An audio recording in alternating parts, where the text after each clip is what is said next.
Picker the bat is nocturnal and relies on his hearing to understand what's going on around him at night. For today's experiment, you will need a blindfold and a friend to blindfold. Now, no peeking. Just like a bat, you cannot see anything. So let's use our ears and see if we can figure out what each sound is. What was that? Money.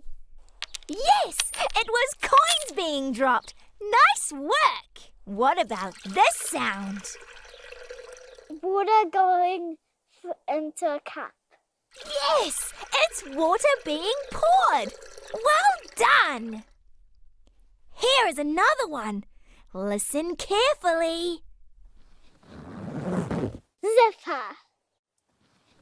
It was a zipper.